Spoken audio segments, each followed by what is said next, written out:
अस्सलाम वालेकुम जी, मैं हूं राना शहजाद कमर और हाजिर खिदमत हूं करियर कारवान के प्लेटफॉर्म से।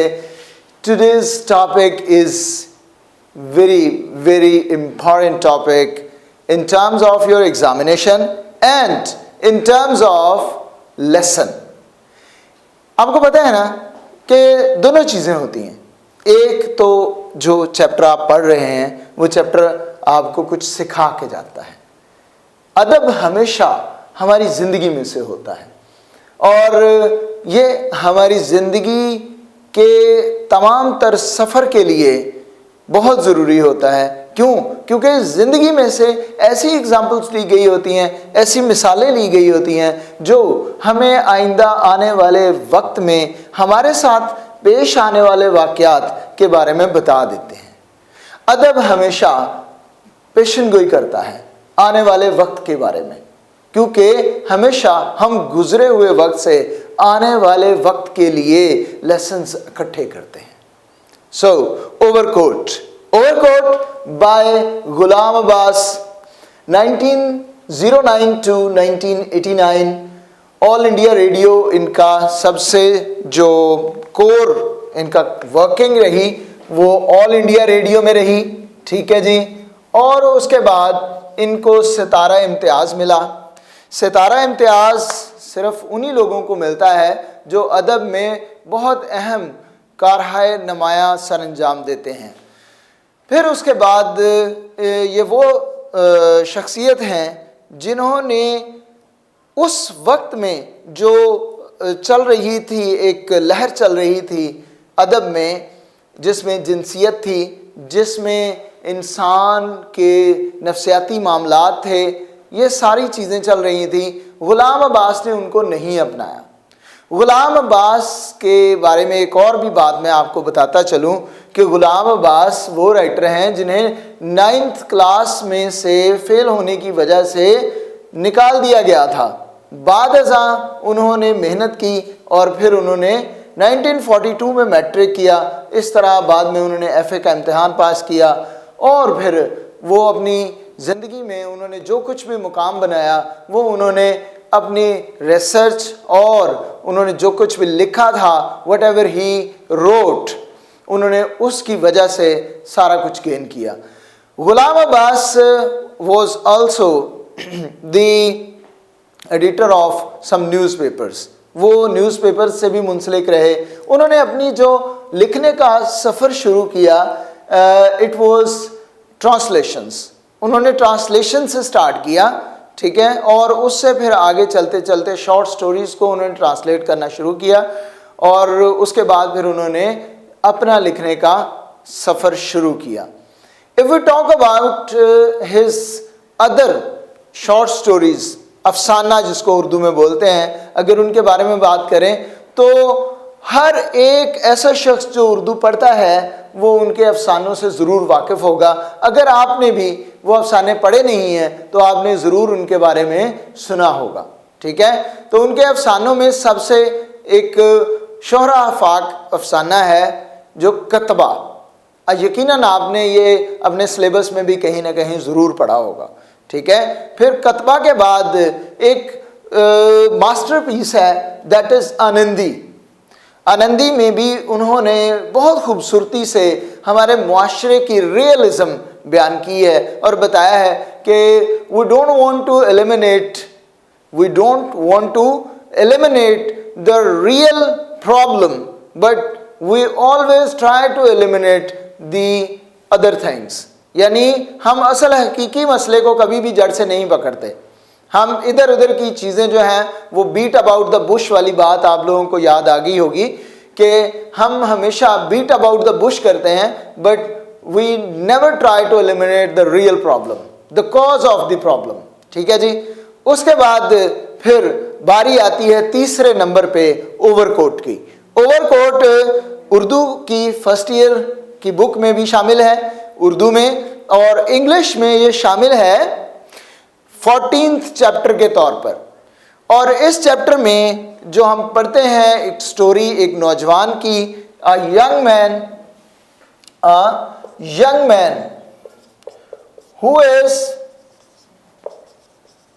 who is walking on Mall Road। अच्छा, एक तो बड़ी ज़बरदस्त बात है, मैं क्योंकि लाहौर मेरा शहर है, जब मेरे शहर की कोई कहानी होती है और मेरा शहर कई सौ या कई मतलब पीछे चले जाते, कई साल पहले वो जिस तरह का दिखाई दे रहा था, जब मुझे वो शहर दिखाई देता है तो मुझे इसमें भी बड़ी खुशी होती है।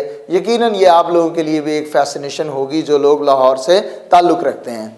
फिर उसके बाद इस कहानी में आगे क्या होता है ये जानने से पहले मैं आपको इस कहानी के बारे में कुछ बताना चाहूँगा कि ये कहानी ने जन्म कैसे इस कहानी ने लिया। ठीक है, यानी अब्बास, गुलाम अब्बास जो हैं, किस तरह से वो उन्होंने ये अफसाना जो है वो तैयार कैसे किया। तो कहते हैं कि एक दफ़ा वो फैज़ अहमद फैज़ और पतरस बुखारी साहब के साथ कहीं गाड़ी में बैठकर किसी लॉन्ग ड्राइव पे जा रहे थे। तो उन्होंने जब निकले तो कोई अच्छे कपड़े नहीं पहने हुए थे, उन्होंने एक ओवरकोट पहन लिया जो दरमियानी सी कैफियत का था। उन्होंने वो पहन लिया और वो उन दोनों के साथ निकल गए। साथ में गुलू बंद, जिसे हम एक मफलर कहते हैं, पुराने दौर में 80s 60s 70s में इसका रवाज होता था, अमीर लोग पहनते थे। तो उन्होंने थोड़ा सा, क्योंकि वो अदीब थे, लोग जानते थे, तो उन्होंने कहा कि कहीं कोई जानने वाला मिल जाए तो कम से कम इस तरह का लिबास हो कि बुरा ना लगे। उन्होंने वो गुलूबंद भी पहन लिया। और फिर क्या होता है, वो लोग गुफ्तगू में मगन थे, अदीब थे। आपको पता है अदीब लोगों के साथ जो शोरा होते हैं ऐसे ही होता है। So what happened with them, they were in the car और मीनवाइल गुफ्तगू करते हुए वो कुछ थोड़ा सा ज़्यादा जज्बाती हुए। तो जो साथ में गाड़ी चलाने वाले इनके दोस्त थे वो भी इनके साथ जो है वो कन्वर्सेशन में जो है वो लग गए। तो होता क्या है कि एक्सीडेंट इनका होने लगा एक ट्रक के साथ। और अगर वो ट्रक के साथ एक्सीडेंट हो जाता तो फिर क्या होता, that was the starting of this story. ठीक है जी। तो वो फरमाते हैं गुलाम अब्बास के एक इंटरव्यू में कि अगर वो एक्सीडेंट होता और मैं मारा जाता, मेरे अगर कपड़े, मेरा ओवरकोट उतारा जाता, तो people would know about what was wearing. ठीक है, कि इसके नीचे क्या पहना हुआ था, एक बनियान पहनी हुई थी उस ओवरकोट के नीचे, गुलूबंद के नीचे। तो वो कहते कि लोगों को पता चल जाता कि मैं असल में क्या था, मैं किस तरह का था। ठीक है, समझ गए मेरी बात को। उन्होंने यहाँ से एक पूरी कहानी ली हमारे पूरे मुआशरे को दिखाने के लिए कि हमारा पूरा जो सोशल सिस्टम है वो किन चीज़ों में जकड़ा हुआ है। ठीक है, अब मैं ये सारा कुछ बताने के बाद अब मैं आ रहा हूँ कि वो असल में लिखते क्या थे। ठीक है, इसकी पूरी कहानी जो है ना उससे ज़्यादा इम्पॉर्टेंट है इस कहानी में जो चीज़ें मौजूद हैं। मैं साथ साथ कहानी भी आपको नरेट करूँगा, but meanwhile I will be telling you about the themes that he took from this social system. ठीक है जी, मुआशरे से जो उन्होंने ली। इसमें सबसे जो उनकी इम्पॉर्टेंट चीज़ें हैं वो तो ये है, उन्होंने जो है ना वो बेसिक प्रॉब्लम्स ऑफ पीपल, ठीक है जी, बेसिक प्रॉब्लम्स ऑफ पीपल जो है ना वो हमेशा डिस्कस करते हैं। और उसके बाद क्या है जी, सिंपल लाइफ। ठीक है, simple life is his main agenda. जो सिंपल लाइफ कौन सी, सादा लोग, सादा जिंदगी, जिन्हें हम लोअर मिडिल क्लास कहते हैं, middle class and lower middle class, ये लोग। ठीक है, उसके बाद फिर वो आर्टिफिशियल लाइफ पे भी बात करते हैं। ठीक है, ये मैं सारी बातें अब आपको साथ साथ डिस्कस करता जाऊंगा।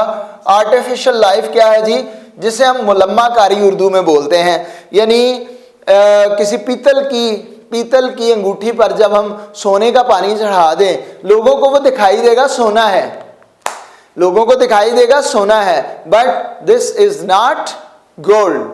इसके अंदर क्या है, असल हकीकत वो है। और वो कहते हैं कि असल हकीकत पता कब खुलती है, असल हकीकत उस वक्त सामने आती है जब हादसे होते हैं, जब हादसे होते हैं। ठीक है, अब ये सारी चीजें साथ साथ चलेंगी और I will be telling you this story. Story में क्या है जी, एक नौजवान है, a young man is walking on Mall Road, he is crossing the Charing Cross and going towards GPO। ठीक है जी। माल रोड जरा जेहन में लाएंगे, आपको सब समझ आ जाएगी कि डेविस रोड से माल रोड पे चढ़ता है और मॉल रोड से वो फिर जा रहा है चेरिंग क्रॉस, आपको पता है असेंबली वाला जो चौक है दैट इज चेरिंग क्रॉस, वहां से वो जा रहा है जीपीओ की तरफ। अब रास्ते में क्या क्या हुआ, ये सारी चीजें। सबसे पहले तो उसकी लुक है, ठीक है, व्हाट इज वीयरिंग, ठीक है, उसकी लुक में आ जाता है जी। उस शख्स ने, जो वो यंग मैन है, he is wearing an overcoat, ठीक है जी, और एक मफलर है। मफलर के साथ उसने ओवरकोट के ऊपर एक जो है वो गुलाब का फूल यानी रोज है। फिर उसके बाद उसके हाथ में एक गिल्डेड स्टिक है, ठीक है जी, गिल्डेड स्टिक है उसके हाथ में। और शूज जो हैं उसके वो पॉलिश्ड हैं,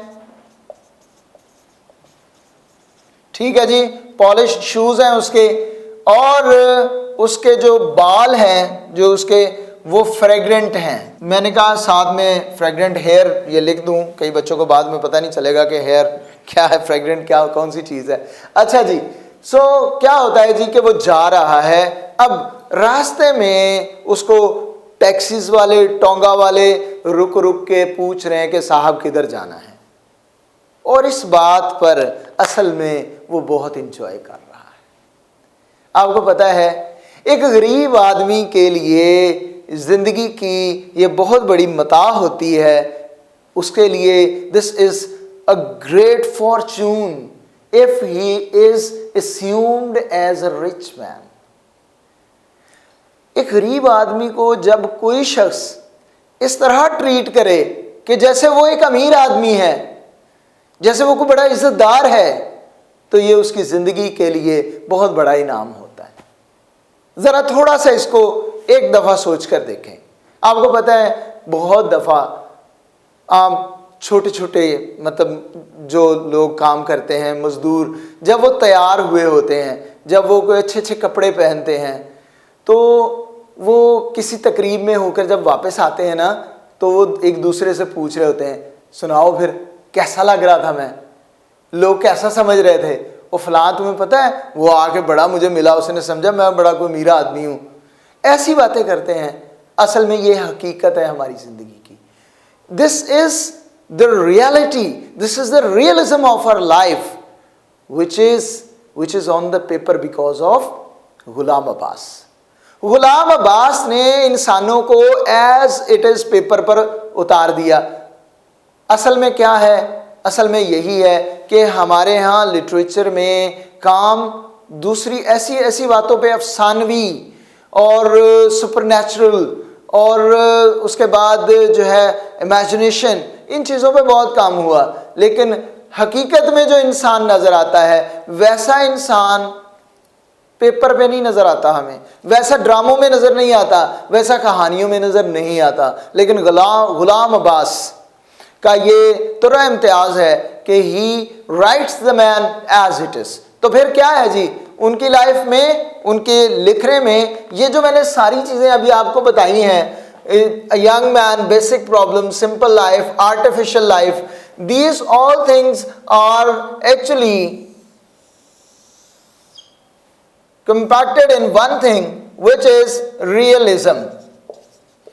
अगर आप इंग्लिश लिटरेचर में भी आगे जाएंगे तो you will come to know about realism। realism क्या होती है? realism असल में हकीकत, वो हकीकत जो हमारी जिंदगी को सही तौर पर दिखाती है। जब हम लिखे हुए सफ़ात पे अपने आप को देख लें तो वो असल में रियलिज्म होती है। ठीक है, तो रियलिज्म किससे डील करती है? हमेशा सोसाइटी और मैशत, इकोनॉमिक्स, ये दोनों चीज़ें मिलकर रियलिज्म को जन्म देती हैं। So he talked about the social injustice. उन्होंने सोशल इनजस्टिस पे बात की हमेशा। उन्होंने बताया कि वो लोग जो महरूम होते हैं उनके साथ क्या होता है। जो महरूम होते हैं वो इन्हीं चीज़ों को, आर्टिफिशियल लाइफ को, वो फिर अपने आप को आर्टिफिशियल बन के दिखाते हैं तो फिर क्या होता है, उसी चीज़ को वो रियलिज्म में कैद करते हैं और हमें दिखा देते हैं। अच्छा जी, अब ऐसे लोग जो सोशल इनजस्टिस का शिकार होते हैं, उनके साथ होता क्या है? सबसे पहले वो कम्प्लेक्स ऑफ डिप्रेविटी का शिकार होते हैं। What I said, complex of depravity. I'll write here complex of depravity। ठीक है जी, ये deprive means क्या होता है? किसी चीज से महरूम हो जाना। इसको हम complex of depravity को क्या बोलते हैं जी उर्दू में? एहसास से महरूमी, एहसास महरूमी। एंड दिस एहसास महरूमी, this depravity, this complex of depravity leads us towards many things। लेकिन जी अब मैं अपनी पूरी कहानी पे वापस आने लगा हूं, इससे आपको सही समझ आएगी कि ये जो यंग मैन था, ये जो नौजवान था, ये इस सेंस ऑफ डिप्रेविटी का शिकार था। असल में कॉम्प्लेक्स ऑफ डिप्रेविटी का शिकार था। ये असल में हम सब लोग होते हैं, हम सब लोग सेंस ऑफ डिप्रेविटी का शिकार होते हैं। हम सब लोग चाहते हैं कि जो मेरे पास है ना, मैं थोड़ा सा उससे एक्स्ट्रा करके दिखाऊं, मैं थोड़ा सा उससे बढ़ा के दिखाऊं। ठीक है, आपने अक्सर औकात देखा होगा, बड़ी ज़बरदस्त मिसाल देने लगा हूं कि मोबाइल फ़ोन जो होता है ना, वो एक कैमरे वाला होता है। ठीक है, और लोगों ने पीछे पाउच चढ़ाया होता है 3 कैमरे वाला। समझ आई मेरी बात की? जब एक इंसान, एक नौजवान वो 3 कैमरे वाला पाउच चढ़ाता है एक कैमरे वाले मोबाइल के पीछे, तो वो असल में सेंस ऑफ डिप्रेविटी का शिकार होता है। ये मजाक की बात नहीं, यहाँ पे आपको एक समझाने की खातिर समझाया। सेंस ऑफ डिप्रेविटी क्या होती है कि वो उसके पास वो नहीं है, वो चाहता है कि मेरे पास ऐसा हो, तो फिर वो क्या करता है, वो किसी तरह से मैनेज करता है। तो इस नौजवान के साथ भी यही था। असल में ये नौजवान जा रहा है, अब क्या होता है इसके साथ, ये सारी चीज़ें साथ साथ ये जा रहा है, एक जगह पे रुकता है, वहाँ पर ये पान खरीदता है। वहाँ पर भी उस लड़के को बोल रहा है कि 10 रुपए का छुट्टा है तुम्हारे पास? But he says no, I don't have, but I will manage. But वहाँ से ये निकल जाता है एक सिगरेट लेकर। वो सिगरेट पीता है, लेकिन आधा सिगरेट उसमें से वो बचा कर रख लेता है बाद में पीने के लिए, जो उसकी लाश से मिलता है। फिर ये आगे जाता है, एक ग्रामोफोन की जो है वो, जहाँ जो पुराने दौर में ग्रामोफोन चलते थे, मौसीकी का आला है ये एक, तो उसके वहाँ पर जाता है, कुछ चीज़ों को जो म्यूज़िक से रिलेटेड है वो उनको बजा के थोड़ा सा चेक करता है। अब वो इन सारे काम को एंजॉय पता क्या कर रहा है कि लोग उसको एक अमीर आदमी समझ रहे हैं कि उसने कोट पहना हुआ है, ठीक है, मफलर लगाया हुआ है, यहाँ पे गुलूबंद जिसको हम बोलते हैं, जिससे वो खूबसूरत सा होता है और रंगीन, जिससे पता नहीं चलता कि बाकी जो है वो नीचे वो टाई की तरह लग जाता था। उसके बाद आजकल भी बहुत बड़े बड़े ऑफिसर्स जो होते हैं, ब्यूरोक्रेट्स, कभी आप उन्हें देखें तो वो फॉर्मल ड्रेस के साथ वो ग्लूबंद इस्तेमाल करते हैं। ठीक है, मफलर रोज़ उसने अपने लगाया हुआ है अपने कोट के साथ एक, और गिल्डेड स्टिक है उसके पास जो उसने पकड़ी हुई है, जिसको कभी कभी वो ट्रिल करने की कोशिश करता है। और फिर उसने ये जो गिल्डेड स्टिक है, these all things are symbols of richness, aristocracy, ये सब सिंबल्स हैं उस वक्त की अमारत की। ठीक है, अमीर लोग ये सारी चीज़ें रखते थे। अमीर लोगों ने उस दौर में, असल में गोरे से ये चीज़ आई थी हमारे यहाँ कि वो लोग स्टिक रखते थे अपने हाथ में। उनके स्टिक रखने की वजह कोई और थी, लेकिन क्योंकि हम सब कॉन्टिनेंट के लोग हमेशा उनको करते हैं, आपको पता है कि फॉलो करते हैं, तो इधर भी जो नवाब लोग थे उन्होंने स्टिक रखना शुरू कर दी। तो ये नवाबों से फिर ज़रा जो कम अमीर लोग होते थे वो भी अपने आप को नवाब टाइप दिखाने के लिए वो स्टिक रखते थे अपने हाथ में। तो इस तरह इसने भी वो स्टिक पकड़ी हुई है। अब शू पहने हुए हैं, शू पुराने हैं लेकिन पॉलिश्ड हैं, और ऑयल लगाया हुआ है, फ्रेग्रेंट है। ठीक है, बाल उसके जो हैं, ये सारी चीज़ें हो गई। अब ये जा रहा है। अब ये सारी बातें दोबारा बताने का मकसद क्या था मेरा, ताकि मैं आपको इस नौजवान के बारे में और थोड़ा सा समझा सकूं कि ये है क्या असल में। ये नौजवान असल में एक बंदा नहीं है, ये हम सब हैं, हम सब हैं। हम सब ने ओवरकोट पहने हुए हैं, हम सब ने ये सारी चीज़ें इस्तेमाल करके अपने बहुत सारी जो असली हकीकतें हैं ना हमारी लाइफ की, हमारे एग्जिस्टेंस की, हमारे कैरेक्टर की, हमने वो सब छुपाई हुई हैं। गुलाम अब्बास ने ये ऐसा मास्टरपीस लिख दिया है कि अगर आप इसको समझें मुकम्मल तौर पर तो आपको इस दुनिया की सारी कहानी समझ में आ जाती है, आपको हकीकत में असल में तबकात की समझ आ जाती है और हमारे जो कम्प्लेक्सेस होते हैं उनकी समझ आ जाती है। फिर आगे क्या होता है जी, ग्रामोफोन की दुकान पे रुका, वहाँ से उसने वो उसको प्ले किया, आया एक मुलाजिम आया, उसने आगे पूछा sir may I help you. अब ये सुनता है वो और सुनकर कहता है नो थैंक्स, उठकर ग्रामोफोन की एक लिस्ट लेता है बड़े तरीके से, जैसे अमीर लोग कहते हैं ओ मुझे याद आया वो एक लिस्ट तो दीजिएगा ग्रामोफोन की, लेकर चला जाता है। आगे एक कालीन की दुकान पर रुकता है, कालीन की दुकान पर रुककर भी वो अच्छे तरीके से डील होने की कोशिश करता है। देखिए गौर करें इस बात पे, वो एक अच्छे अंदाज से डील होने की कोशिश करता है। वो कहता है कि काश मुझे भी कोई इज्जत से बुलाए। और यहां पे हमें समझ आती है कि इज्जत किसकी है, जो सामने नजर आता है कपड़ा, जो सामने नजर आती है गाड़ी, जो सामने आपकी जो शान शौकत नजर आ रही है, इज्जत उसकी है। तो गुलाम अब्बास बता रहे हैं कि character has know worth, which is apparent is always वर्दी। जो सामने नजर आ रहा है वही वर्दी होता है। फिर क्या होता है जी, आगे चलता जाता है। एक जगह पे मौसीकी बज रही है, कुछ लोग बाहर खड़े हुए हैं, अंदर से आवाज आ रही है रेस्टोरेंट से, अंदर बैठे लोग खाना खा रहे हैं, उसको एंजॉय कर रहे हैं, और कुछ लोग बाहर खड़े हुए हैं। कौन से खड़े हुए हैं? छाबड़ी वाले। कौन से लोग हैं? ड्राइवर्स, जो वेट कर रहे हैं, अंदर बैठी हुई जो मेम बैठी हुई हैं उनके वेट कर रहे हैं।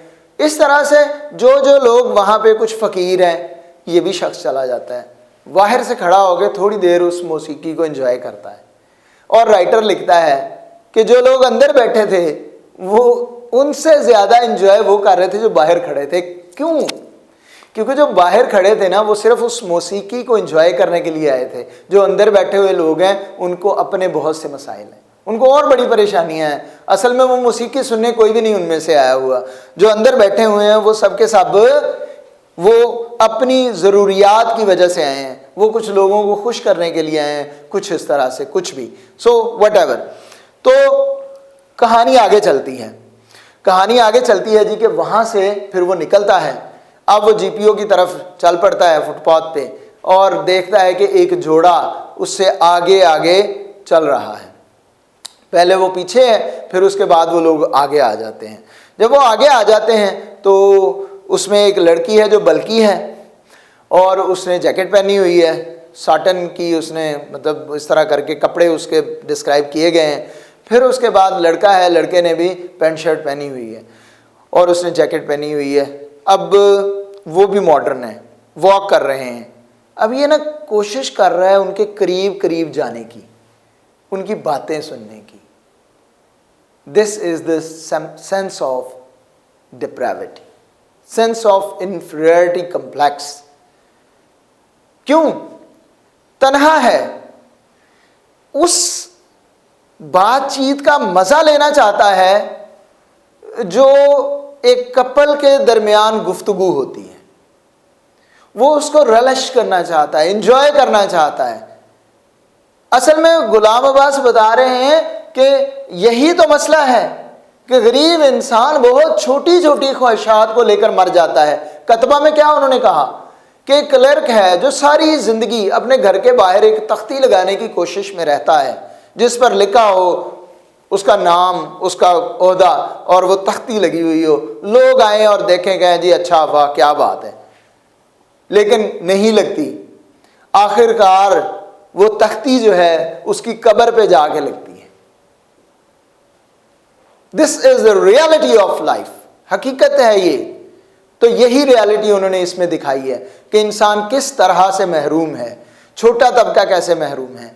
और फिर क्या होता है, वो उसके पीछे जैसे ही जाता है वो लोग सड़क पार कर जाते हैं और ये भी उनके पीछे अंधाधुंध भागता है। सड़क के दरमियान में आता है, एक ट्रक आता है और इसको कुचल कर चला जाता है। अब यहाँ भी एक बहुत बड़ा उनका मकसद है, हादसे में इसकी मौत क्यों हुई वो बताना ये चाहते हैं गुलाम अब्बास बड़े टेक्निकल वे से, कि गरीब आदमी अक्सर औकात अपनी छोटी छोटी ख्वाहिशात के पीछे भागते हुए, अंधाधुंध भागते हुए जान दे देता है।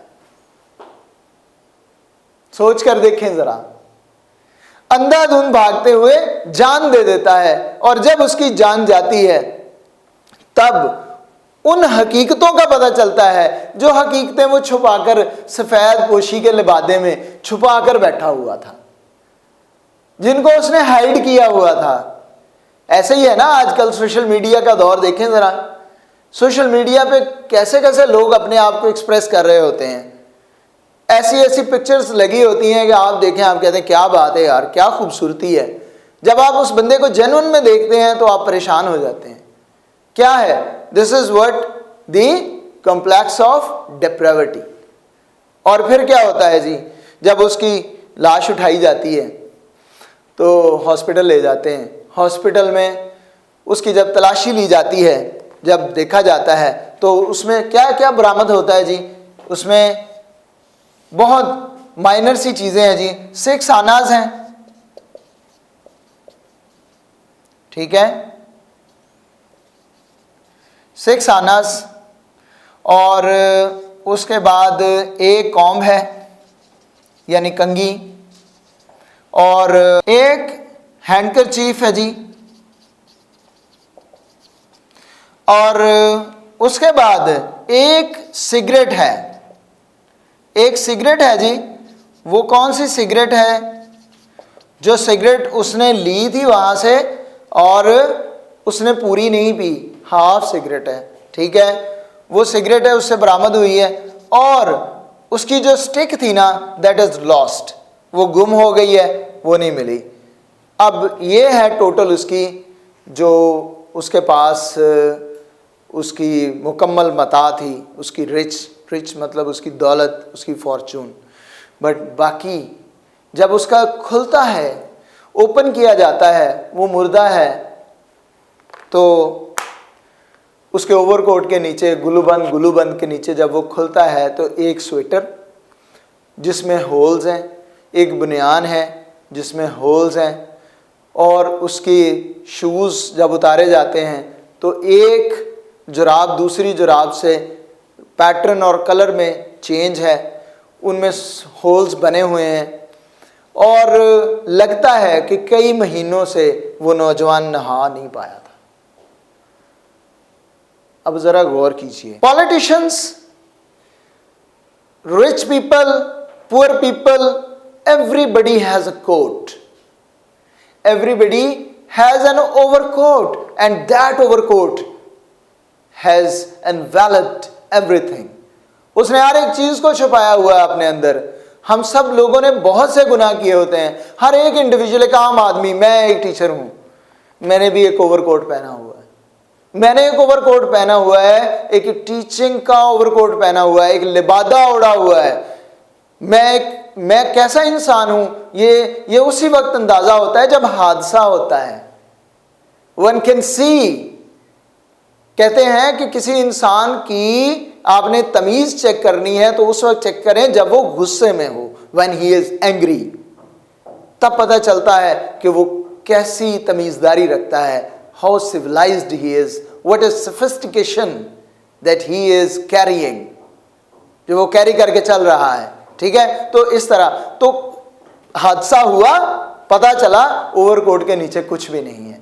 इसी तरह बहुत बड़े बड़े लोग जो हैं दुनिया के, पॉलिटिशियंस, और उसके बाद बहुत बड़े बड़े ब्यूरोक्रेट्स और बिजनेसमैन, उनके किरदार का कब पता चलता है? जब वो ओवरकोट उतरता है, जो ओवरकोट उन्होंने पहले अपने ऊपर डाला हुआ था।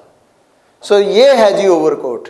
असल में गुलाम अब्बास ने मुकम्मल तौर पर हमारी इस सोसाइटी को बरहना कर दिया है, ठीक है, बरहना कर दिया है। उन्होंने सबके ऊपर जो एक ओवरकोट हमने पहना होता है ना, उतार दिया है।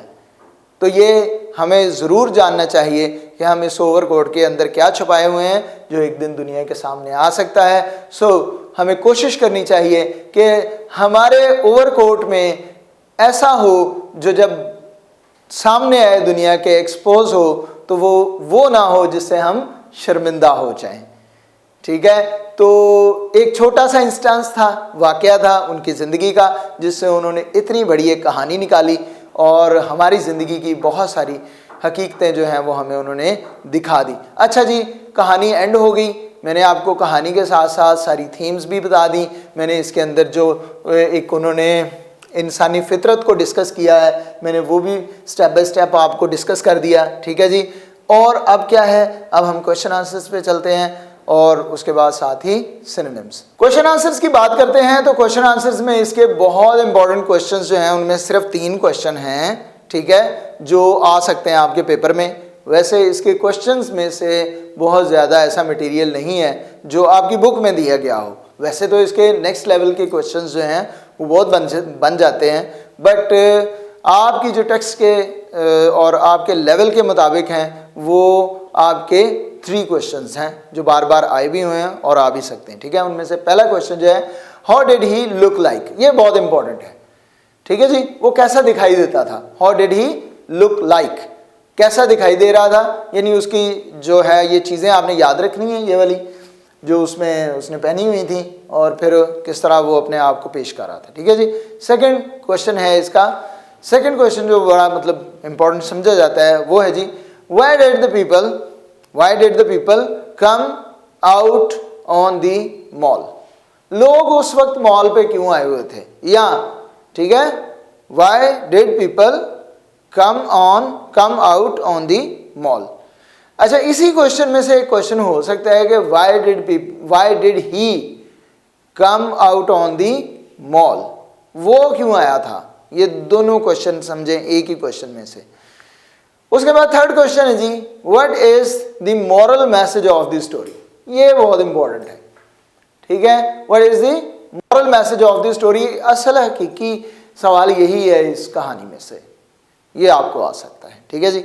उसके बाद इसके ना जो इम्पोर्टेंट है, इसके सिनोनिम्स हैं, इसमें वर्ड्स मुश्किल इस्तेमाल किए गए हैं आवाज़, ठीक है, और ट्रांसलेशन में तो उन वर्ड्स में से जो है वो मैंने 5 वर्ड्स निकाले हैं जो आपके ज़्यादातर आए हुए हैं और जो आ सकते हैं। फर्स्ट वर्ड है कनोशियर। कनोशियर मीन्स होता है तनकीदी नज़र डालना, तनकीदी जायज़ा लेना। ठीक है। क्रिटिक या क्रिटिसिज्म, तो जैसे वो जाके देखता है ना, वो उसको जो पढ़े होते हैं वहाँ पर उसके रसाले और मैगजीन्स, वो उनके ऊपर एक तनकीदी नज़र डालता है, दैट इज़ कनोशियर। फिर उसके बाद है वर्ड थ्रॉन्ग्ड। थ्रॉन्ग्ड वर्ड है जी, और थ्रॉन्ग्ड का मीनिंग है पैक्ड, यानी अच्छे से उसको पैक, वो भरा हुआ था, पेडेस्ट्रियन जो था वहाँ पे जो एरिया था वो भरा हुआ था, दैट इज़ थ्रॉन्ग्ड। उसके बाद वर्ड है एम्बलिंग अलोंग। एम्बलिंग मीन्स क्या होता है, मूविंग जेंटली, आराम से पैदल चलना, आहिस्ता आहिस्ता पैदल चलना, that is called ambling. Then fourth word is dandy. Dandy word उस वक्त बहुत इस्तेमाल होता था। ये डैंडी वर्ड इस्तेमाल किया जाता था वो नौजवानों के लिए जो अजीब अजीब किस्म की कटिंग और ज़्यादा मॉडर्न नए नए लिबास पहन के नई मॉडर्न टाइप की कटिंग करा के तो वो बाहर निकलते थे, उनको डैंडी कहा जाता था। ठीक है, डैंडी। तो इसका सिनोनिम क्या है, फैशनेबल। सिनोनिम क्या होगा इसका, फैशनेबल। ये 4 हमारे सिनोनिम्स थे। 5th सिनोनिम है प्रोमिनेट। ठीक है जी, प्रोमिनेट मीन्स क्या होता है, चहलकदमी करना, stroll, walk, that is called promenade. ठीक है जी। तो ये हमारे टोटल आज के सिनोनिम्स हो गए। So now we are done with chapter number 14 and that's a great story. आप लोग इसको ज़रूर अच्छे से पढ़ें, समझें। अगर मेरा ये लेक्चर आप समझ लेते हैं अच्छे से, इसको 1-2 दफ़ा सुन लेते हैं, तो यकीनन आपका ये चैप्टर प्रिपेयर हो जाएगा, आपको कहीं और से पढ़ने की ज़रूरत नहीं रहेगी। So thank you so much for watching. Rana Shahzad Qamar को इजाज़त दीजिए। करियर कारवान का आपको सलाम।